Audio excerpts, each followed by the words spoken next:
dan Bisnis Islam dengan program studi manajemen. Sebelumnya, perkenalkan nama saya Tiara Syahira Mardianto dengan NIM 0506243254 bersama dengan teman saya. Perkenalkan, nama saya Anissa Nadila dengan NIM 0506242092. Perkenalkan, nama saya Sabila Fajri dengan NIM 0506243224. Kami dari kelas manajemen 4F. Nah, di podcast ini kita akan membahas nih hal yang sering terjadi di kehidupan kita sehari-hari, yaitu tentang pinjam-meminjam, khususnya dalam usaha kecil. Nah, kita juga akan mengaitkannya dalam konsep Islam, yaitu qard. Seperti yang kita ketahui, usaha-usaha kecil itu tidak selalu dimulai dengan modal yang besar. Kadang justru dimulai dari pinjaman yang sederhana, terutama dari orang terdekat. Misalnya itu dari teman, karena kan itu lebih mudah, karena kita juga udah ada kepercayaannya gitu. Nah, jadi kita ingin melihat nih bagaimana praktik seperti ini terjadi secara langsung. Baiklah, langsung saja kita simak penjelasan dari salah satu pelaku usaha telur yang berada di Jalan Pelita 1 nomor 107.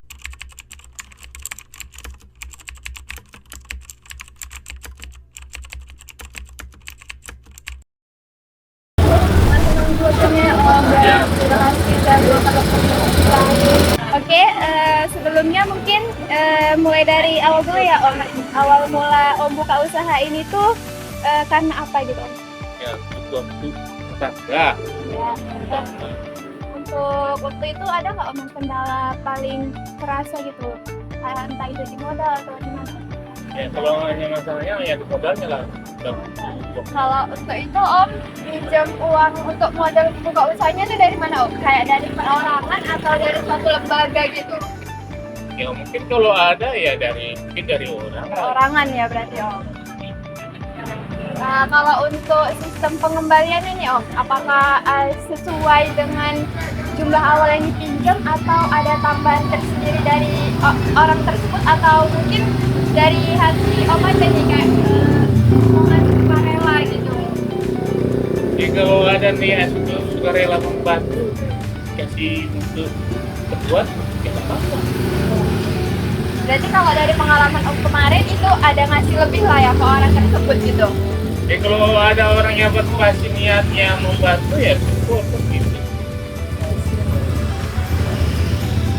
Terus selama pinjam meminjam ini kan tadi ke orang lagi perorangan, mungkin kan teman Om, apakah ada kendala seperti mungkin hubungannya kayak kurang enak atau apalah gitu Om dari Om sendiri? Kalau orangnya samanya oke sama gitu. Jadi nggak ada konflik apa-apa selama pinjam itu?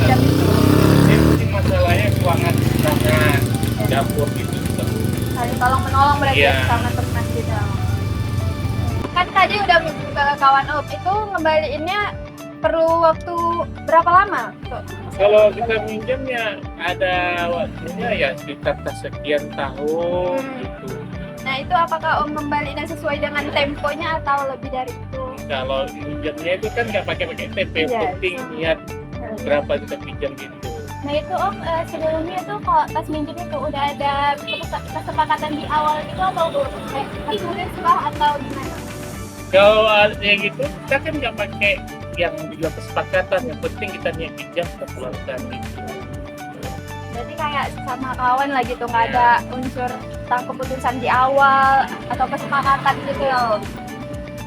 Mungkin itu aja sih Om dari kami terkait Iya. wawancaranya, nggak panjang-panjang Iya. juga karena kan Makasih banyak. iya. Masih banyak ya Om udah berbagi pengalaman dan ilmunya hari ini. Oke, Makasih sama-sama. ya. Makasih ya Om.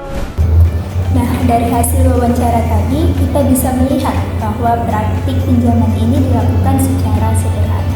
Tanpa banyaknya aturan yang rumit, tapi tetap ada kesepakatan di dalamnya. Dan yang paling penting ini tuh tidak ada tambahan yang diminta. Kalau kita kaitkan dengan konsep qard dalam Islam, praktik ini sudah sesuai dengan prinsip qard. Karena qard itu sendiri adalah pinjaman yang harus dikembalikan sesuai dengan jumlah awalnya. Dan tidak boleh ada tambahan yang disyaratkan dari awal. Nah, dalam kasus tadi tidak ada tambahan sama sekali ya. Sehingga bisa dikategorikan sebagai qardun hasanah. Yaitu pinjaman yang diberikan karena kebaikan kepercayaan antara kedua belah pihak itu juga menjadi poin penting. Karena dalam qard itu sendiri ada unsur amanah yang harus dijaga.